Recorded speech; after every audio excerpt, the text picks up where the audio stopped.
Martin Luther గారికి సంఘ సంస్కర్త అనే పేరు కూడా వచ్చింది. అంతేకాకుండా మార్టిన్ లూథర్ గారు 1483 సంవత్సరంలో నవంబర్ 10వ తేదీన జన్మించారు. ఈయన జన్మించిన ప్లేస్ కూడా జర్మనీ ప్లేస్లో. ఇతడు సంఘ సంస్కర్తగా ఉంటున్నాడు. అలాగే క్రైస్తవుడుగా పిలువబడ్డాడు. ఈయన సంఘ సంస్కర్త కాకుండా మన మొదటి సంస్కర్త కూడా అని పిలవచ్చు మార్టిన్ లూథర్ గారిని. మొదట సంస్కర్తగా మన క్రైస్తవులోనే గొప్పగా పిలువబడ్డాడు. ఈయన చేసిన సేవ అయితే ఎంతో బలమైన సేవ పరిచయం చేశాడు. ఈయనతో కూడా సంపన్నులు, ఈయన అదిగాక పుట్టిన కుటుంబం కూడా సంపన్నులైన కుటుంబం, ఆస్తి గల కుటుంబం. అంతేకాదు ఇతడు తండ్రికి గనుల్లోని లోహపు కర్మాగారంలో కూడా పార్ట్నర్షిప్ కూడా ఉంది, భాగస్వామిగా ఉండేవాడు. కానీ ఆయన మార్టిన్ లూథర్ గారు బాలుడుగా ఉన్నప్పుడు కూడా ఆయన క్యాథలిక్ సంఘంలోనే పెరిగాడు. అంటే క్యాథలిక్ మతంలోనే పెరిగాడు. ఈయన క్యాథలిక్ మతస్థుడు అంటే ఒక మూఢనమ్మకాలతో జపాలతో అనేక పూజలు చేస్తుంటారు, కోతులు ముట్టిస్తుంటారు, కొబ్బరికాయలు చేస్తుంటారు. కానీ ఆడ వాక్యం తక్కువ ఉంటది, ఈ జపాలు ఇవన్నీ ఉంటాయి. అదే క్యాథలిక్ లో ఆయన దురాత్మ శక్తులతో నిత్యోత్త శిక్షలో భయంతో కూడి ఉండే దాంట్లో ఆయన ఉన్నాడు ఫస్ట్ అయితే మార్టిన్ లూథర్ గారు అయితే. అంతేకాకుండా మంచి పనులు చేస్తేనే పరలోక రాజ్యంలో చేరుతారని ఒక దృఢ సంకల్పం క్యాథలిక్ సంఘంలో ఉంటుంది. అంటే వాళ్ళు మంచి పనులు మాత్రమే చేస్తారు. ఇప్పుడు మనందరం మంచి పనులు చేయాలంటే ఎవరు మంచి పనులు చేయలేము. నోటితో చేసిన పాపమే, కళ్ళతో చూసిన పాపమే, మన నడకలో చూసినా కానీ పాపమే. కానీ అంత వాటిలో కూడా వాళ్ళు ఎంత శిక్షణ అంటే అంత శిక్షణగా ఉంటుంది. కానీ లోకంలో అంతా మనం ఒక్కరు కూడా మంచి పనులు చేసిన, అందరూ పాపం చేసిన వాళ్ళమే అలా చూసుకుంటే. అంతేకాకుండా మనం పాప క్షమాపణ కొరకు అనేక రకాలుగా ఆచారాలు కూడా ఉంటాయి అక్కడ. దాంట్లో చూస్తే క్యాథలిక్ సంఘంలో అయితే క్యాథలిక్ సంఘంలో అనేక ఆచారాలు, అనేక నియమాలు, అనేక కట్టుబాట్లు. వాటి వల్ల అయితే దేవుడైతే మనకి కట్టుబాట్లు ఏమీ లేదు. ఈరోజు అందరూ ప్రార్థించడానికి దేవుడు ఎంతో సమయం ఇచ్చాడు. దేవుడు మనతో మాట్లాడడానికి, పరిశుద్ధాత్మ సహాయం చేయడానికి, దేవుడు మనతో స్వరంతో మాట్లాడడానికి ఎంతో కృపనిచ్చాడు. కానీ ఆ రోజుల్లో ఎంతో పాప క్షమాపణ వరకు అనేక రకమైన ఆచారాలు కూడా ఉండేయంట ఆ రోజుల్లోని. అంతేకాకుండా మార్టిన్ లూథర్ గారు 18వ సంవత్సరం వచ్చేటప్పటికే, అనగా ఆయన 18 సంవత్సరాలంటే కనీసానికి 1501 సంవత్సరంలో ఆయన తండ్రి బిఏ బ్యాచులర్ గా ఆపేశాడు. అప్పటికే బిఏ చదువుతుండగానే ఆయన తండ్రి బ్యాచులర్ ఆఫ్ చదువులోని చదివించాలని అనుకున్నాడు వాళ్ళ తండ్రి అయితే. కానీ అతనైతే ఆయన స్నేహితుడు అకస్మాత్తుగా మరణించటం వల్ల మార్టిన్ లూథర్ గారు అతని జీవితాన్ని మార్చేసుకున్నాడు. వాళ్ళ ఫ్రెండ్కి ఇచ్చిన ఒక మాట కొద్దీ వాళ్ళ ఫ్రెండ్ ఈ విధంగా అకస్మాత్తుగా మరణం చెందాడు క్యాథలిక్ సంఘంలో. అందువల్ల ఆయన ఫ్రెండ్కి ఇచ్చిన మాట ప్రకారం ఆయన జీవితాన్ని మార్చేసుకున్నాడు. కాకపోతే తండ్రి ఏదేమనుకున్నాడంటే, తండ్రి అయితే ఆయన న్యాయాధిపతిగా చేయాలని ఎంతో ఆశ పెట్టుకున్నాడు. ఒక న్యాయాధిపతిగా చేసి ఆయన ఒక చదువుపిచ్చి ఒక చేయాలని చూశాడు. కానీ ఆ ఆలోచనలన్నీ విరమించి ఆయన క్యాథలిక్ లో ఒక సన్యాస నిమిత్తంగా చేరాడు. ఆయన 18 సంవత్సరంలోనే క్యాథలిక్ సంఘంలోని ఒక సన్యాసంగా తీసుకున్నాడు. అంతేకాకుండా క్రైస్తవ సన్యాసిగా ఆయన 1505 నుంచి ప్రారంభించాడు. ఆయన 1501లో ఆయన బిఏ చదివిస్తే వాళ్ళ తండ్రి ఆయన 1505లో క్రైస్తవ సన్యాసిగా ప్రారంభించాడు. ఇతని బోధన నైపుణ్యాలు ఎక్కువగా ఉన్నందున అధికారులు అయితే ఆయనను పై చదువు పంపించడానికి ప్రోత్సహించారు. పై చదువు అంటే ఆ శిక్షణలోని క్యాథలిక్ సంఘంలోనే పై చదువులు అంటే బిఏలు వాటి గురించి కాదు. ఈయన సేవ పరిచయం ఇంకా బలంగా ఉండాలని ఇంకా పై చదువులు ఏర్పరచడానికి ఏర్పరిచారు. అంతేకాకుండా ఈయన చూసినట్లయితే 1507లో అయితే అంతేకాకుండా ఒక మత గురువుగా అభిషేకించబడ్డాడు. ఆ క్యాథలిక్ సంఘంలో ఒక మత గురువుగా, ఒక ప్రధాన వ్యక్తిగా, ఇతనికి అన్ని నైపుణ్యతలు, అన్ని నిర్ణయాలు తెలుసు అనే వ్యక్తిగా ఈయనకి నిర్ణయించబడ్డారు. ఆయనకి నైతిక వేదాంతాన్ని కూడా మరియు శాస్త్రాన్ని కూడా ఆయనకి ప్రొఫెసర్ స్థాయి నుండి యూనివర్సిటీలో కూడా బోధించాడు. అంతేకాకుండా ఆయనకు తత్వశాస్త్రాన్ని, నైతిక వేదాంతాన్ని ప్రొఫెసర్ స్థానం నుంచి యూనివర్సిటీల వరకు బోధించాడు. ఆయన సన్యాస మఠంలోనే వేలాది మందికి చేరడానికి తమను తాము ఉద్దేశంలో దేవుని పనులు సెర్చ్ చేయాలని అనేక విధాలుగా ఉద్దేశించారు. అంతేకాదు ఈయన చూసుకుంటే అక్కడ జరుగుతున్న పశ్చాత్తాప ప్రార్థనలు కూడా అక్కడ ఆయనకి ఆచారాలు గాని, ఉపవాసాలు గాని అతనికి కానీ ఆయనకేమీ లేదంటే ఏ మనశ్శాంతి కూడా లేదు. పరిచర్య జరిపిస్తా ఉన్నాడు. ఆయనకి పశ్చాత్తాపం లేదు, ప్రార్థన లేదు, ఆచారాలు గాని, ఉపవాసాలు గాని వేటిల్లో గాని ఆయనకి సమాధానం అయితే లేదు.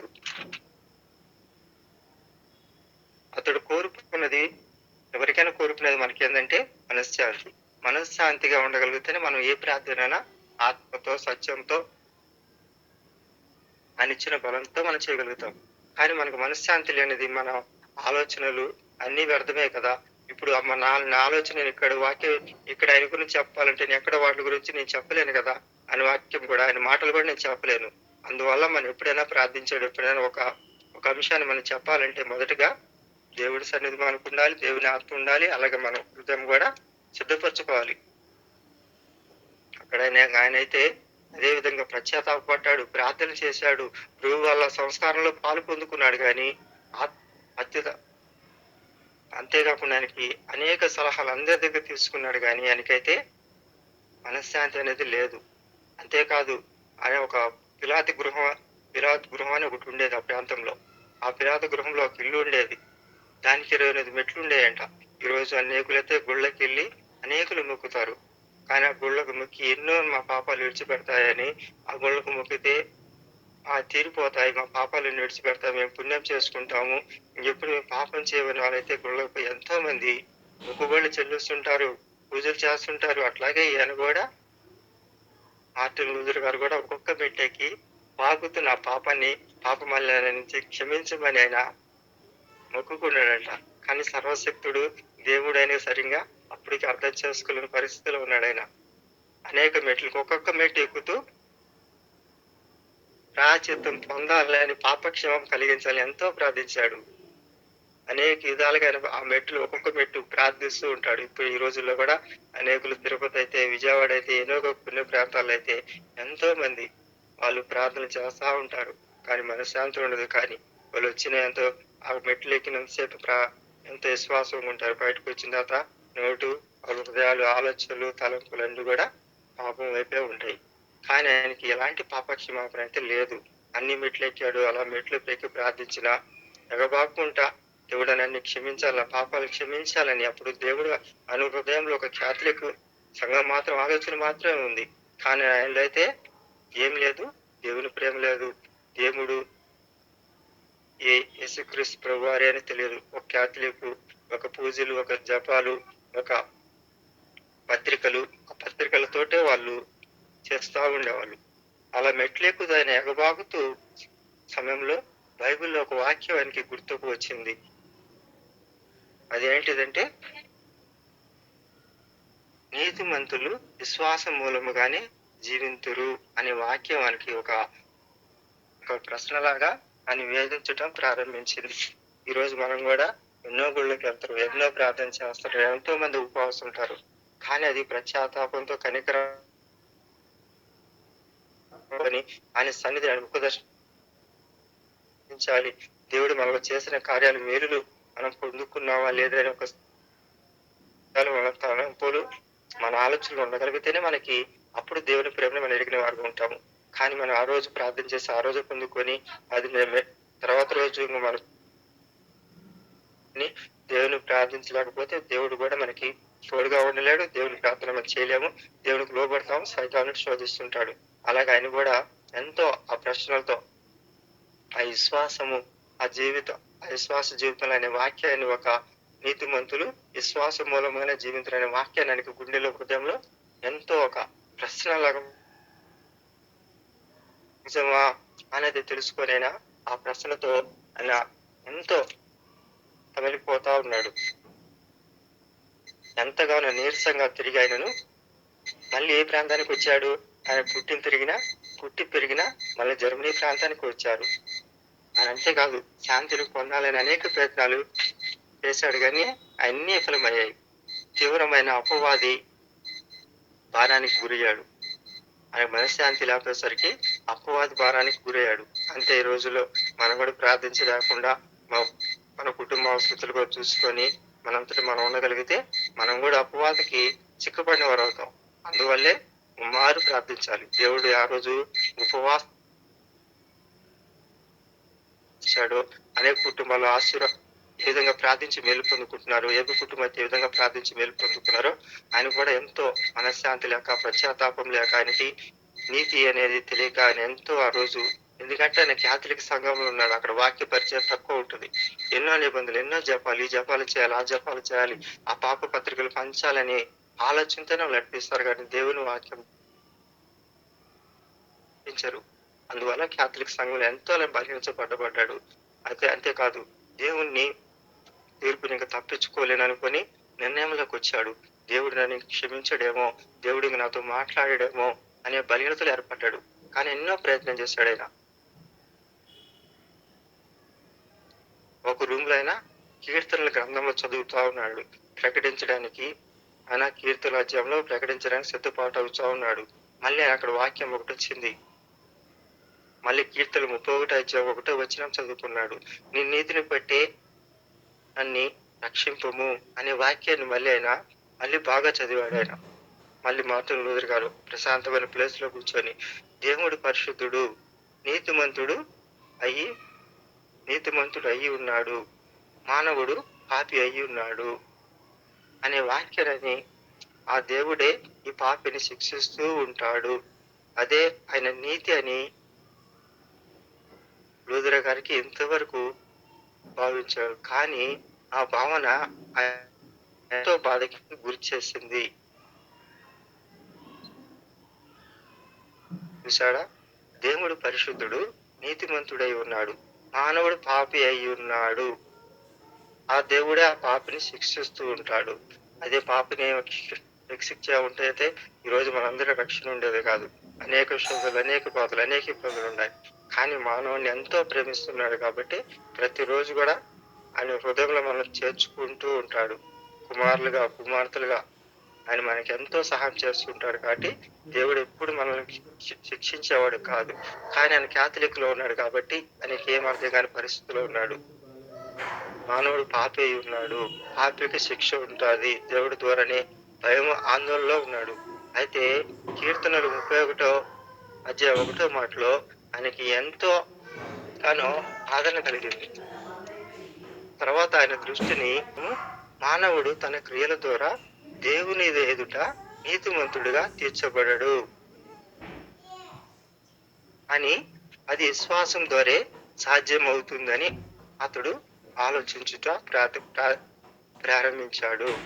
వాక్యంలో దేవుడు ఏ విధంగా మాట్లాడంటే, మానవుడు క్రియల ద్వారా కాదు కానీ దేవుని ఎదుట నీతిమంతుడిగా తీర్చబడడు, కానీ అది విశ్వాసం ద్వారా సాధ్యమవుతుందని గ్రహించాడు. అవును, అది విశ్వాసం ద్వారా. అది ఏ విశ్వాసం ద్వారా? దేవుని యందు విశ్వాసం ద్వారా. మనుషుల ద్వారా విశ్వాసం కాదు కానీ దేవుని ఎదుట సాగిలపడే విశ్వాసాన్ని, దేవుని దగ్గర ఉన్న ప్రేమను పొందుకోగలిగితేనే మనం ఆ విశ్వాసాన్ని పొందుకోగలుగుతాము. దేవుని నీతిని మానవుడు శిక్షించటం కాదు కానీ దేవుడు తన దయతో మానవుని ఎంతో క్షమిస్తాడు. ఈరోజు మనం క్షమించకపోతే ఆ క్యాథలిక్ సంఘం లాగా ఎన్నో సోదరులు, ఎన్నో శిక్షలు, ఎన్నో భయంకరమైనవి. కానీ దేవుని నీతి అంటే ఇది ఆయన అనుగ్రహిస్తాడు.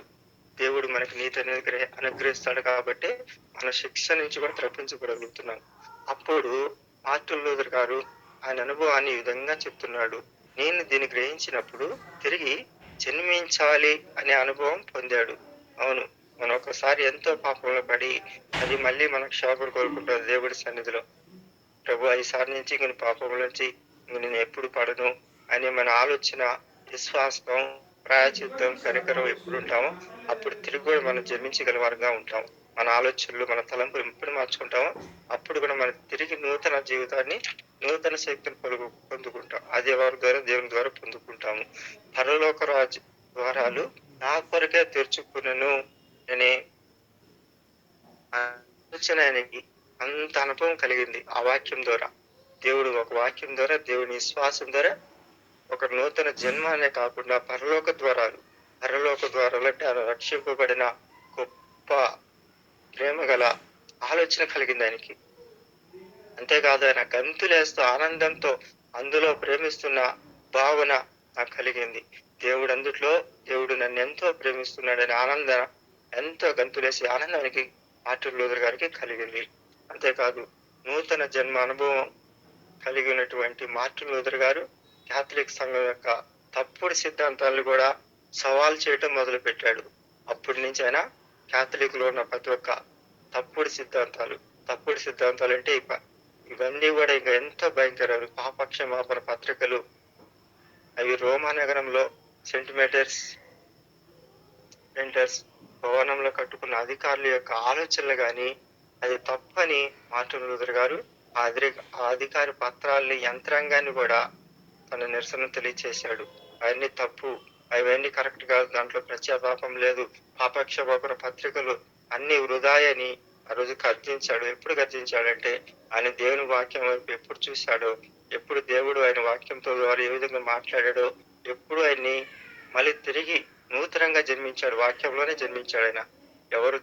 ఎవరు ప్రేమించలేదు కానీ, ఎవరు ఆదరణ కలిగించలేదు కానీ దేవుని వాక్యం ద్వారా ఆయన జీవితాన్ని మార్చుకున్నాడు. ఒక బైబిల్ గ్రంథంలోని లేఖనాల ద్వారా ఆయన జీవితాన్ని మార్చుకున్నాడు. గంతులేసే అనుభవాన్ని ఆయన కలిగింది. ఎందుకంటే దేవుడు మాత్రమే విశ్వాసంతో మనల్ని బలపరచబెడతాడు. దేవుడు క్షమించేవాడు గాని శిక్షించేవాడు కాదు. ఆయన నీతి ద్వారా మనల్ని ప్రతిరోజు కూడా ప్రేమిస్తుంటాడు అని ఒక ప్రేమ భావన అనేది కలిగింది ఆయన హృదయంలో ఎప్పుడు కలిగిందో ఇవన్నీ కూడా వృధా.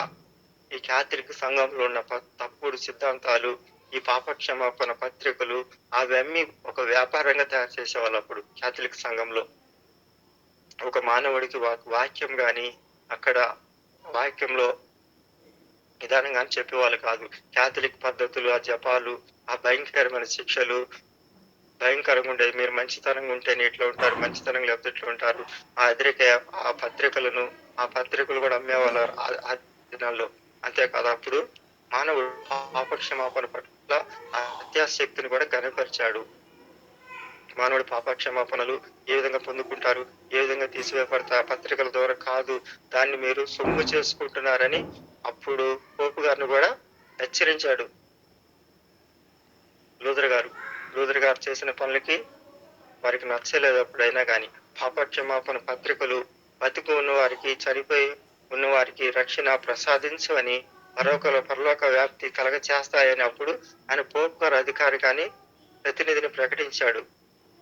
అవును, ఈ పాప పత్రికలు పరలోకానికి చేర్చవు.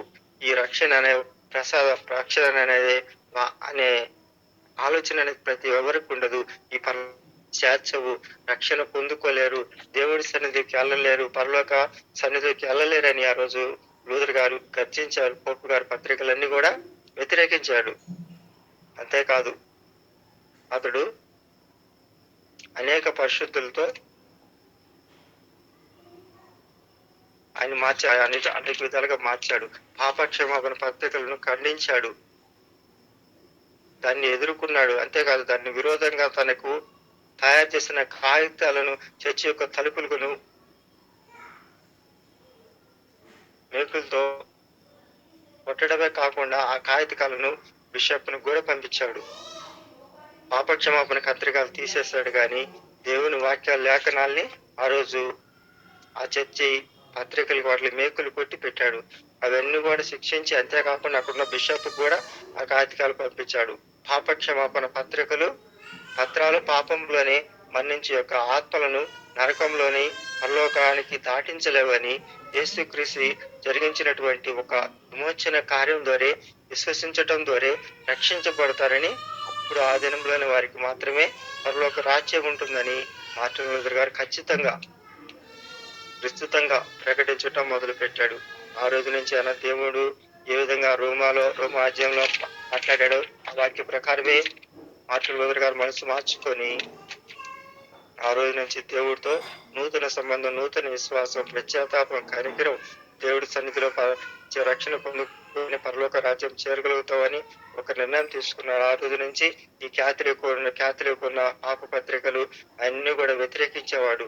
అనేకులు కూడా దేవుని సన్నిధి వైపు నడిపించడం, పరలోక రాజ్యం ఉంటుంది, దేవుడిని యేసుక్రీస్తు జరిగించినటువంటి విమోచన కార్యాల ద్వారా విశ్వసించటం ద్వారా పడతారని, అనేకులకు పరలోక రాజ్యం ఉంటుందని ఖచ్చితంగా విస్తృతంగా ప్రకటించడం ఆ దినం నుంచే మార్టిన్ గారు లూథర్ గారు మొదలు పెట్టాడు.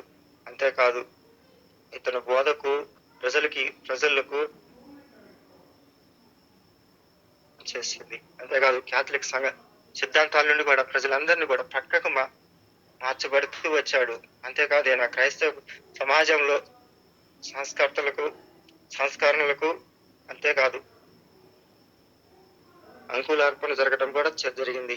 అంతేకాదు సంస్కరణలు కూడా మొదలయ్యి. అంటే సంస్కరణలు అంటే దేవుని యొక్క లేఖనాలు అనేకులు చెప్పటం, అనేకులు సువార్త పరిచయం చేయటం, ఏ విధంగా దేవుడి సన్నిధిలోకి రక్షణకు మార్చాలని మార్టిన్ లూథర్ గారు ఆదినం నుంచే ఒక ప్రజలందరినీ కూడా క్యాథలిక్లో ఉన్న అనేకులు కూడా మార్చడం జరిగింది.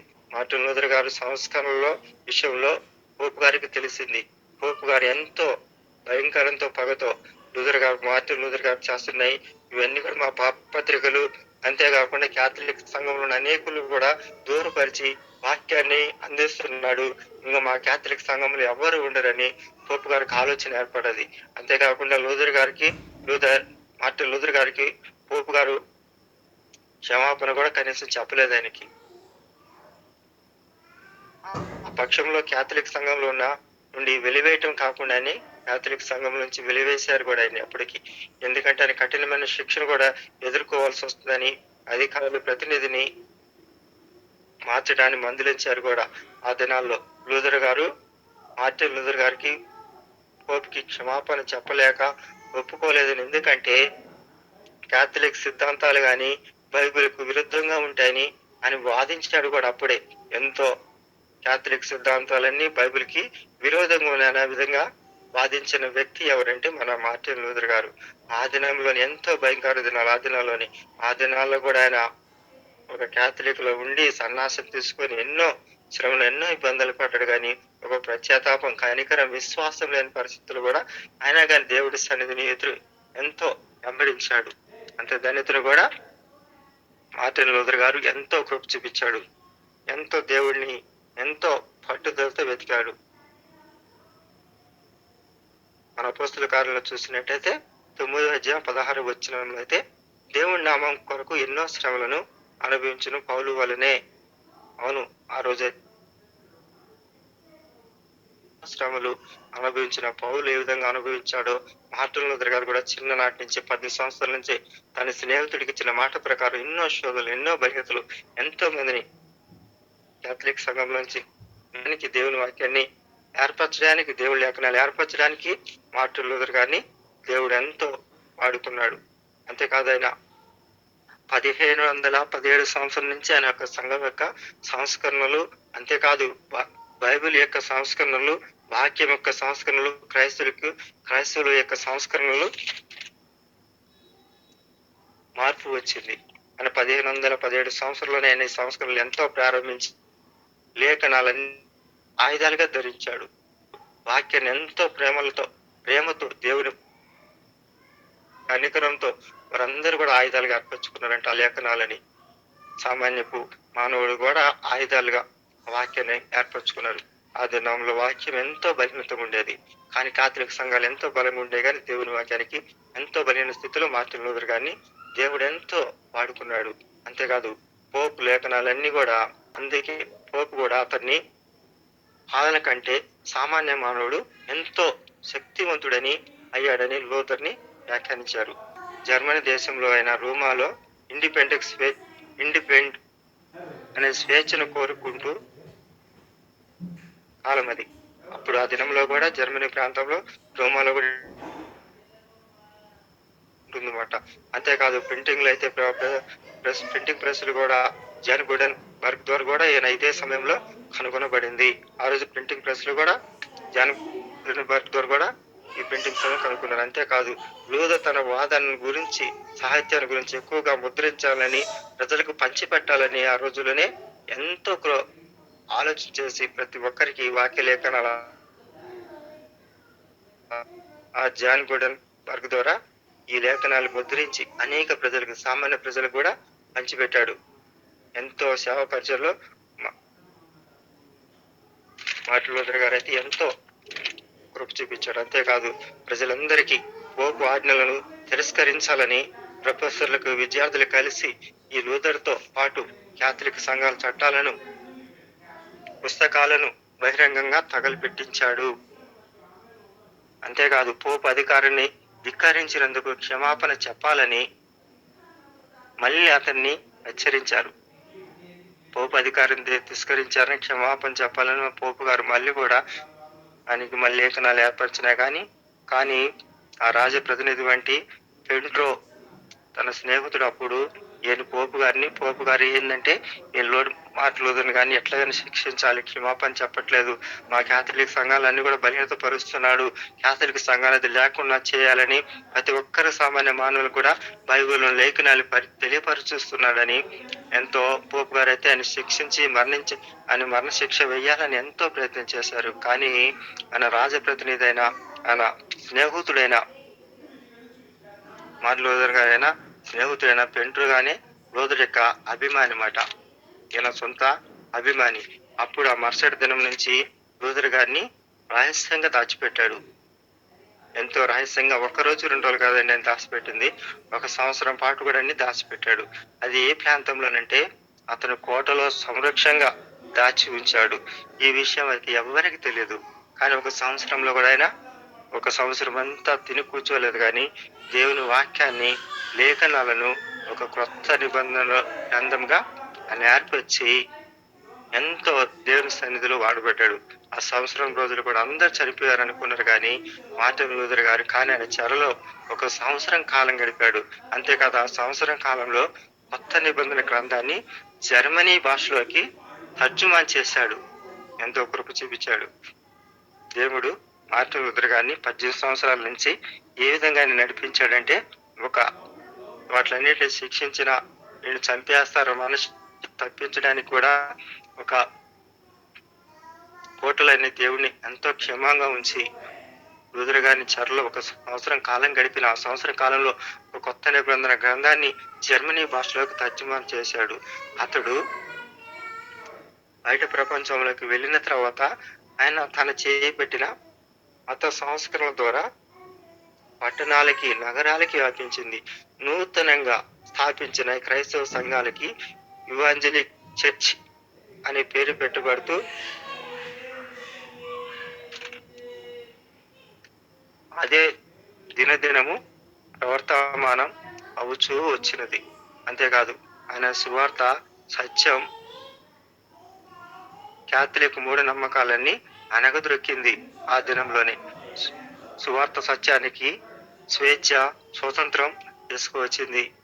అదేవిధంగా చూసినట్టయితే దేవుడు లూథర్ గారిని బలమైన సాధనంగా వాడుకున్నాడు. ఎంత బలమైన సాధనం అంటే అనేక ప్రాంతాలకి, అనేకలకు లేఖనాలు, పత్రికల ద్వారా, ఒక కొత్త నిబంధన గ్రంథముల ద్వారా తర్జుమా చేసి దేవుడు ఎంతో కొత్త నిబంధనలు ఉన్న లేఖనాలను, వాక్యాలను దేవుడు మార్టిన్ లూథర్ ద్వారా ఎంతో అనేకులకు కూడా సిద్ధపరిచాడు. అంతేకాదు మార్టిన్ లూథర్ ఎటువంటి భయం లేకుండా, మరణ శిక్షను కూడా లెక్క చేయకుండా ఆయన పోపు అధికారాన్ని కూడా ఎదురుగానే ఒక దీర్ఘ పోరాటం చేశాడు.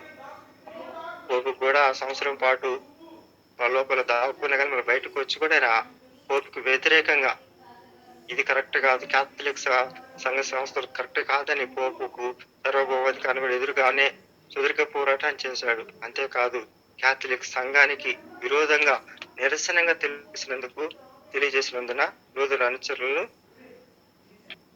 సంఘాలను, ప్రపంచాలను అంతా విస్తరించాయి.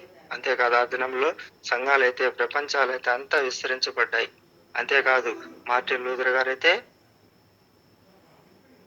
1546 సంవత్సరంలో ఫిబ్రవరి 18వ తేదీన ప్రభునందు నిద్రించారు.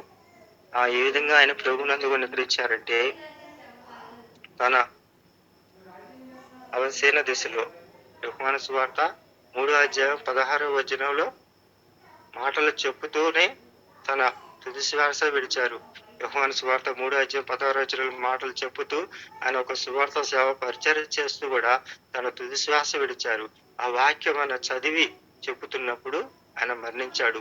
విశ్వాసం వలన నీతిమంతుడు వాడు అనంత జీవితమై పొందుతాడు అని అంటూ సంఘ సంస్కరణలో ఆయన కథించినటువంటి మంచి మార్టిన్ లూథర్ గారి యొక్క నిర్భయత్వము, విశ్వాసాన్ని, ధైర్యాన్ని నీవు నేను జీవితాన్ని అనుమానించుకొని దేవుని రాజ్య వ్యాప్తి కొరకు ప్రయాసపడదాం. అటువంటి గొప్ప ధన్యత నీకు నాకు కూడా ఉండాలి. ఎందుకంటే మార్టిన్ లూథర్ గారు ఆ దినంలోనే ఆయన ఎంతో మిషనరీ జీవితానికి కానీ ఆయన జన్మించిన 1483లో కానీ 1546 వరకు ఆయన జర్మనీలో జన్మించి ఆయన ఏ విధంగా ఒక మిషనరీ సంస్కర్తగా, మరి అంతేకాదు ఆయన ప్రొటెస్టెంట్ సంస్కరణ నాయకుడిగా, అంతేకాదు ఆయన మిషనరీ జీవితంలో గురించి గొప్ప ముఖ్యమైన కూడా సంస్థలు చేపట్టాడు. అంతేకాదు ఆయన బైబిల్ అనువాదంలో కూడా లూథరన్ జర్మనీ భాషల్లో బైబిల్ అనువాదం కూడా చేశాడు. ఇది ప్రజలకి సులభంగా అందుబాటులోకి తీసుకొచ్చాడు.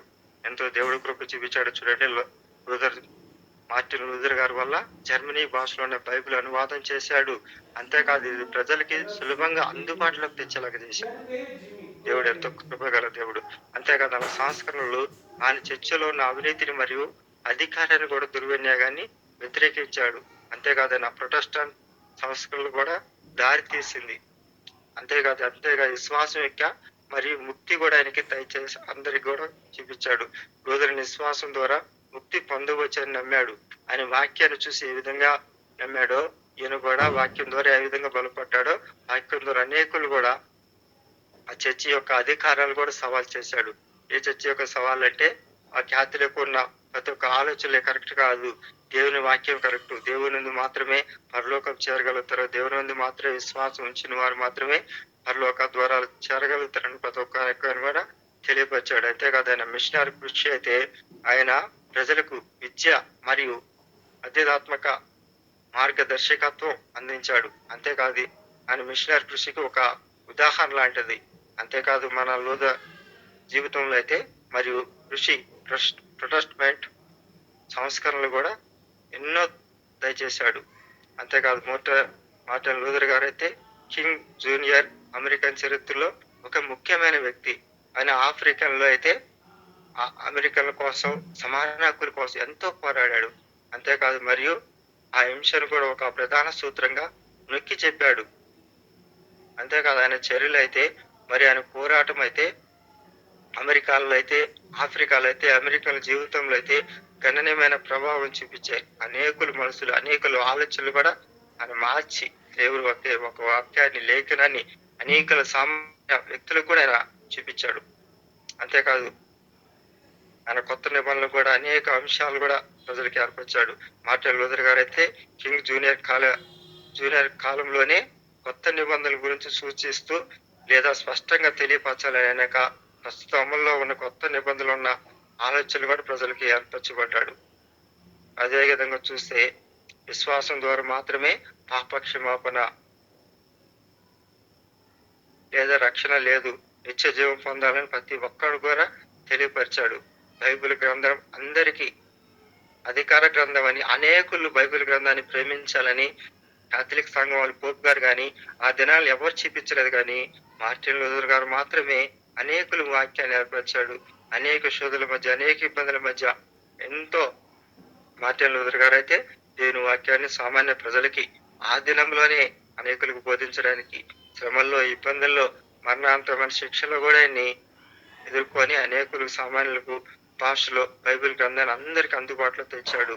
మానవ సాంప్రదాయాలను ఆధ్యాత్మికంగా పెద్దలు అధికారం కంటే బైబిల్ గ్రంథమే ముఖ్యమని, ప్రతి ఒక్కరు కూడా బైబిల్ వాక్యాలు నమ్మాలని, ప్రతి ఒక్కరు దేవుని సన్నిధిలో ప్రతి ఒక్కరు ప్రార్థించాలి. దేవుని సన్నిధిలో మేలుల విశ్వాసాన్ని వాక్యంతోనే ప్రతి ఒక్కరు పొందాలని మార్టిన్ లూథర్ గారు అయితే ఆ విధంగా వాక్యంతో, దేవుని లేఖనాలతో ఆయన సేవా మిషనరీ పరిచయం అయితే ఆ రోజు పత్రికలు అయితే సామాన్య మానవులకు కూడా ఆ దినంలో ఎంతో చదువురాని దినాల్లో ఎంతో బాల్యత్వంగా క్యాథలిక్ సంఘంలో ఉన్న ప్రతి ఒక్కరు నశించిపోతున్న జనాంగాన్ని ఈ విధంగా నడిపించాడంటే ఆ విధంగా నడిపిస్తూ ప్రతి ఒక్కరిని కూడా వాక్యంతో, ప్రేమతో, ఆదరణతో ఆయన నడిపించుకుంటూ అనేకులు కూడా మార్టిన్ లూథర్ పరిచయం ద్వారా ఈ దినం వరకు కూడా మనం ఎంతో ఆయన వాక్యాన్ని, ప్రేమను చదువుకోవడానికి ఎంతో మార్టిన్ లూథర్ గారు అయితే ఎంతో ఆయన కృషి చేస్తూ ఆయన ఎంతో పోరాడాడు. ఆయనకి ఇచ్చిన గొప్ప దేవుడు ధన్యతను బట్టి ఈ విధంగా కూడా మన మార్టిన్ లూథర్ గారి గురించి మనం చెప్పడానికి, ఆయన వాక్యంలో లేఖనాలు చదవడానికి ఇంకా ఎన్నో అంశాలు ఉన్నాయి. కానీ మనం చెప్పింది ఆయన సేవా పరిచయం గురించి మాత్రం చెప్పగలం. చిన్ననాటి నుంచి ఆయన బాల్య వయసులో ఎన్నో ఇబ్బందులు, ఎన్నో శ్రమలు, తల్లిదండ్రులు కూడా ఉంటూ కూడా చదువులు కూడా ఎంతో సరైన పోషణ లేక ఎన్నో ఇబ్బందులు కూడా మార్టిన్ లూథర్ గారు అయితే ఎన్నో ఎదుర్కొంటూ ఎంతో ఆయన ఒక సమయంలో అయితే భిక్షమెత్తుకొని కూడా 9 దినాలు అయితే ఎంతో ఒక శ్రమలు ఎన్నో ఇబ్బందులు పడ్డాడు. కానీ మార్టిన్ లూథర్ గారిని దేవుడు ఎన్నుకున్నాడు, పిలుచుకున్నాడు. మార్టిన్ లూథర్ గారిని ఒక మిషనరీ గారు పిలుచుకున్నాడు. మార్టిన్ లూథర్ గారి ద్వారా కాథలిక్ సంఘాల నుంచి ప్రజలు ఎంతో మంది పరిణితంగా దేవుని వాక్యాన్ని, ప్రేమని ఎవరు పొందుకోలేని వాడిని కూడా వాళ్ళందరినీ కూడా మార్టిన్ లూథర్ కూడా ఒక మనిషినిగా కాదు, ఒక మిషనరీగా మార్టిన్ లూథర్ గారిని ఆ రోజు దావీదుని ఏ విధంగా చూశాడో, గొర్రెలు కాచుకున్న దావీదుని దేవుడు ఏ విధంగా పిలిచి దావీదు రాజుగా అభిషేకించబడ్డాడో మార్టిన్ లూథర్ గారి ద్వారా ఆ జర్మనీ ప్రాంతంలోనే కాకుండా అనేక ప్రాంతాలు, ఆఫ్రికా అయితే, అమెరికా అయితే చాలా ప్రాంతాల్లో ఆయన వాక్యాన్ని అనేకులు తెలియచేయడానికి, దేవుని వాక్యాన్ని ప్రేమించడానికి, దేవుని వాక్య లేఖనాలు తెలియపరచడానికి, దేవుని వాక్య పత్రికలు ఒక సామాన్య మానవుడు కూడా అందచేయాలని మార్టిన్ లూథర్ గారిని అయితే చిన్న వయసు నుంచి ఎంతో వాడుకున్నాడు దేవుడు. దేవుడు కట్టి ఆయనకి ఇచ్చిన ధన్యతను బట్టి, ఆయనకి ఇచ్చిన మేలును బట్టి, ఆయనకి ఇచ్చిన విశ్వాసాన్ని బట్టి ఆ 18 సంవత్సరంలో ఉన్న ఒక బిఏగా చదువుకొని ఒక న్యాయవాదిగా కావాల్సిన తల్లిదండ్రుల ఆలోచనలు కూడా తీసివేసి దేవుడిని సన్యాసిలో ఎన్నుకోని కాథలిక్ సంఘంలో ఎన్నో ఇబ్బందులు ఎన్నో ఎదుర్కొని కూడా మళ్ళీ దేవుడు ఆయనకి ఇచ్చిన గొప్ప విశ్వాసాన్ని బట్టి, ఆలోచన బట్టి, దేవుడు ప్రణాళికను బట్టి దేవుడు అని ఎంతో ప్రేమతో పిలుచుకొని మార్టిన్ లూథర్ గారిని ఒక మిషనరీగా అభిషేకించబడ్డాడు. ఎన్నో శ్రమల్లో 1 సంవత్సరం కాలం పాటు ఎవరికి తెలియని ప్రాంతంలో ఉండి కూడా నన్ను చంపేస్తారని ఒక భయంతో లేకుండా ఎంతో దేవుడి ప్రేమలతో దేవుడి సన్నిధిలో వెతుకుతూ ఒక కొత్త నిబంధనను జర్మనీ భాషలో తర్జుమా చేసి ఎంతో ప్రజలకి అనేకులకు అందజేశాడు. మార్టిన్ లూథర్ గారు ఇచ్చిన గొప్ప ధన్యతను బట్టి ఆయన జీవితంలో ఎన్నో మేలు, ఎన్నో గొప్ప అద్భుత ఆశ్చర్యకారాలు, ఎన్నో శ్రమలు, ఎన్నో ఇబ్బందులు, ఎన్నో కన్నీటి గాథలు ఆయన కానీ ఎవరు చెప్పుకోలేదు. దేవుడి సన్నిధిలో వాక్యాన్ని ప్రేమించాడు. అనేకులకు తెలియచేయాలని దేవుడి సన్నిధిలో ఎంతో సమయాన్ని ఆయన మార్టిన్ లూథర్ గారు అయితే ఎంతో చేశాడు. మార్టిన్ లూథర్ గారికి ఇచ్చిన గొప్ప విశ్వాసాన్ని బట్టి, మేలును బట్టి ఎంతో దేవుడికి ఎంతో కృప చూపించాడు. దేవుడు ఎంతో తోడుకున్నాడు. ఆయన చివరికి చనిపోయే దినంలో కూడా, చివరి రోజు కూడా ఆయన మనసు చెప్పుకుంటూ ఆ మాటలు చెప్పుతూ తుది శ్వాస విడిచారు. ఆ వాక్యం చదివి చెప్తున్నప్పుడు ఆయన మరణించాడు. దేవుడు ఆయనకి ఇచ్చిన విశ్వాసాన్ని, నీతిని, నీతిమంతుడిగా ఏర్పరచబడ్డాడు. అనంత జీవితంలో ఆయన ఎంతో పొందుకున్నాడు. ఫస్ట్ దినాల్లో చిన్న వయసులో ఆయనకి మనశ్శాంతి లేకపోయినా, విశ్వాసం తెలియపోయినా, కానీ చివరి దినాల్లో ఆయన పరిచర్యలో ఎంతో వాడబడ్డాడు. దేవుడి కాడిని మోసాడు. దేవుడి స్వార్థను అనేకులు తెలియపరచబడ్డాడు. క్రమంలో ఇబ్బందులనే కాకుండా ఒక సామాన్య మానవులకు కూడా బైబిల్ ఉన్న ప్రతి ఒక్క లేఖనాల్ని జర్మనీ భాషలో తర్జుమా చేసి ఆయన ఎంతో ప్రయాసపడ్డాడు. కానీ ఈ రోజుల్లో అయితే మనమైతే ఎంతో ప్రయాసపడుతుంటాం. మన రక్త సంబంధులకి, బంధువులకి, ఆస్తులకి మాత్రమే మనం ప్రయాసపడుతున్నాం. కానీ దేవుని వాక్యానికి ప్రతి ఒక్కరికి తెలియచేయాలని ఎవరికి మన ఆలోచన లేని వారికి అవుతున్నాం. కానీ కుటుంబం గురించి ప్రార్థించడానికి మనకి సమయం లేని కోరుకుంటున్నాం.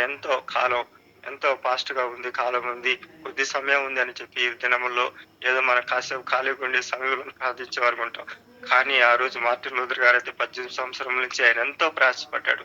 18 సంవత్సరం నుంచి ఆ దినం మొదలుకొని చివరి దినాల వరకు కూడా ఆయన, చివరి దినాలు 1546 సంవత్సరం వరకు కూడా ఆయన ఎంతో ప్రభువునందు నిద్రించాడు. ఆయన చేసిన సేవ పరిచర్య, మిషనరీ పరిచర్య, దేవుడు ఎంతో చేసిన కార్యములు మన జీవితంలో అందరూ కూడా జ్ఞాపకం చేసుకొని ఒక మార్టిన్ లూథర్ గారు వలె మనం కూడా ఆయన మిషనరీ చేసిన పరిచర్లో ఒక్క శాతమైన మనం పరిచయం చేసేవారుగా, దేవుడి లేఖనాలు మనం కూడా తెలియపరిచేవారుగా, ఈ శ్రమ దినాల్లో, ఈ ఇబ్బందుల్లో కూడా, ఈ కరువు దినాల్లో కూడా, భయంకరమైన దినాల్లో కూడా మనం కూడా అట్టి విధంగా మనం కూడా సిద్ధపాటు ఉండాలి. ఎవరు బలహీనంగా ఉండకూడదు. ఇటు దినాల్లో మనకైతే ఎంతో వాక్యం అందుతుంది, ఎంతో దేవుడి ప్రేమ, కరుణ, వాత్సల్యత చూడగలుగుతున్నాం. కానీ ఈ రోజు మనం నమ్మలేని వారుగా ఉంటున్నాం. నమ్ముట నీ వాళ్ళైతే నమ్ము, ఆయనకి సమస్తం సాధ్యమని చెప్పారు ఆ రోజు వాక్య లేఖనాలు అయితే. ఆ విధంగా దేవుడు మార్టిన్ లూథర్ గారు నమ్మాడు. ఆయన ఎంతో మేలు చూశాడు. దేవుడు కృపను పొందుకున్నాడు. దేవుడి సేవలో తుది శ్వాస వరకు ఆయన విడిచిపెట్టలేదు.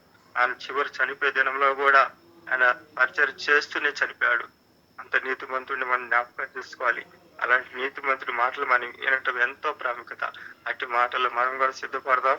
అలాగే మన మార్టిన్ లూథర్ వలె మనం కూడా మన ప్రయాసంలో కొన్ని దినాలైనా సరే, కొన్ని దినాలైనా ఈ కొన్ని దినాలను సిద్ధపాటు ఉండి రాకడి దినంలో మనల్లో మన కుటుంబాలు మనతో పాటు వారందరూ కూడా రక్షించబడాలి.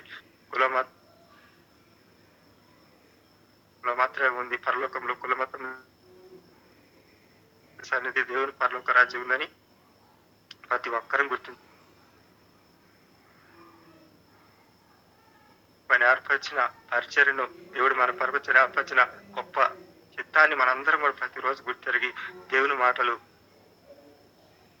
భద్రపరుచుకుంటూ మనతో పాటు మన కుటుంబాలు, రక్త సంబంధికులు, బంధువులు, మనలో ఉన్న చిన్నవారు, పెద్దవారు, చుట్టుపక్కల వాళ్ళందరినీ కూడా దేవుని ప్రేమతో, కులం మతం కాదు కానీ దేవుని ప్రేమలో, దేవుని మాటలు, దేవుని సాక్ష్యం అనే మాటలు, దేవుడు మన కుటుంబాల పట్ల చేసిన కార్యాలు ప్రతి ఒక్కరిని కూడా చేసుకుంటూ మనం కూడా జ్ఞాపకం చేసుకుంటూ ప్రతిరోజు కూడా మనం తినే ఆహారం ఏ విధంగా మనకు ఆకలేస్తుందో దేవుడు ప్రతిరోజు చేసిన ప్రతి మాటలు కూడా మనం కూడా జ్ఞాపకం చేసుకుంటూ మార్టిన్ లూథర్ గారు ఏ విధంగా ఎన్నో మెట్లకి ఎన్నో శ్రమలు ఇబ్బంది పడ్డాడు. మరి ఆయన చిన్నతనంలో కూడా ఒక పూట ఆహారం లేని పరిస్థితుల్లో ఎన్నో దినాలు ఎదుర్కొన్నాడు. అట్టి దినాల్లో కూడా దేవుడు ఆయన్ని పిలుచుకున్నాడు. దేవుడి పరిచయలో వాడుపడ్డాడు. అంత కృప ధన్యతను మనం కూడా దయచేసి మనం కూడా మార్టిన్ లూథర్ గారి వలె మనం కూడా సిద్ధపాటై మన చేతని కాడికి దేవుడు మన పట్ల ఏర్పరిచిన చిత్తాన్ని నెరవేర్చుకొని దేవుడి సన్నిధిలో మనం మనతో పాటు మన కుటుంబాలు, మన రక్త సంబంధికులు, బంధువులు అందరూ కూడా దేవుడి సన్నిధిలో పరలోక రాజ్యంలో చేరాలని, దేవుని ప్రతి ఒక్కరు ప్రేమ తెలుసుకోవాలని, దేవుని రక్షణ ప్రతి ఒక్కరు పొందాలని దేవుని చిత్తం. మన పట్ల ఎంతో కర్మల చాపుతూ ఆయన చేతులు చాపుతూ ఇస్తున్నాడు. ఎందుకంటే మన పట్ల విజ్ఞాపన చేసే దేవుడు ఆయన మాత్రమే. మనం అనుకుంటున్నాం కానీ విజ్ఞాపన చేసే దేవుడు మన దేవుడు, మనల్ని ప్రేమించే దేవుడు, మన కోసం ప్రాణం పెట్టిన దేవుడు, మన కోసం 33 సంవత్సరాల లోకంలోని ఈ దినంలో మనకు లేఖనాలు తెలియపరిచాయి. కానీ ఆ దినంలో ఆ లేఖనాలు కూడా మనకు తెలియపోవాలి కానీ తెలియపరిచేవారు ఎవరు లేరు. అంటే ఇటు దినాలు కూడా దేవుడు మన పట్ల ఎంతో కృప చూపిస్తూ ఆయన వాక్యాన్ని, ప్రేమను, మన బైబిల్ గ్రంథాలు అన్ని కూడా మనకు దయచేశాడు. ఇంకా బహుబలంగా జరగాలి. కానీ ఇటు దినాలు కూడా కుల మత విభేదాలతో సేవ పరిచర్య, మిశ్రాయ పరిచర్య ఎంతో ఆటంకములతో ఎదురు జరుగుతా ఉంది. అందు గురించి మనం చేయలేకపోయినా మనతో పాటు మిశ్రయం చేస్తున్న వారి గురించి కూడా మనందరం ప్రార్థించవలసిన బాధ్యత ఎంతో ఉంది. మన మార్టిన్ లూథర్ గారి వల్ల అనేక మిషనరీస్ ఎంతో ప్రాణాలు తెగించారు. ఎంతో ఆయన సువార్తని ప్రకటించాలి, ఎంతో ప్రయాసపడ్డారు. ఉదయం అనక, మధ్యాహ్నం అనక, రాత్రి అనక, సంవత్సరాలు అనక ఎంతో కన్నీటి గాథలతో దేవుడి సన్నిధిని, దేవుని వాక్యాలను, లేఖనాలు చూసుకుంటూ వాళ్ళు జీవితాలు అయితే సమర్పించుకున్నారు. ఈ రోజైతే మన కుటుంబాల్లో క్షేమంగా ఉంటూ సమయానికి తింటూ మనం ఉండగలుగుతున్నాం. కానీ వాళ్ళు ఏర్పరిచిన గొప్ప లేఖనాల ద్వారా, పత్రికల ద్వారా, బైబిల్ గ్రంథాల ద్వారా ఈ రోజు మన లేఖనాలు చదవగలిగి మనం జీవించగలుగుతున్నాం. అటు గొప్ప ధన్యతను దేవుడు మనల్ని ప్రేమించి మనకి ఎంతో ఇచ్చారు. ఆ భక్తులు, ఆ మిషనర్స్ ఎంతో వాళ్ళ ప్రాణాలు, త్యాగాలు మనం జ్ఞాపకం చేసుకుంటూ మనం కూడా భయభక్తులతో దేవుడి సన్నిధిలో ప్రేమను, కనికరాన్ని, దేవుడు మన పట్ల ఏర్పరిచిన చిత్తాన్ని, దేవుడు మనకు ఏర్పరిచిన స్వార్థ పరిచయను అనేక తెలియపరిచి అనేకులు కూడా ఆయన సన్నిధి వైపు నడిపిస్తూ దేవుడు నీతిమంతుడు, ఆయన ఒక్కడే, ఆయన తప్ప మరొక దేవుడు లేడని మనం తెలుసుకొని అందరూ కూడా తెలియపరిచే వరకు ఉండాలి. మన జీవితాలన్నీ కూడా కన్నీటితో, ఉపవాసంతో దేవుడి సన్నిధిలో చేసిన కార్యాలు ప్రతి ఒక్కరు కూడా తెలియపరిచే వాళ్ళగా ఉండాలి. అటు గొప్ప ధన్యతని ఈ దినంలో దేవుడు నాకు ఇచ్చిన గొప్ప సమయం బట్టి వందనం చెల్లిస్తున్నాను.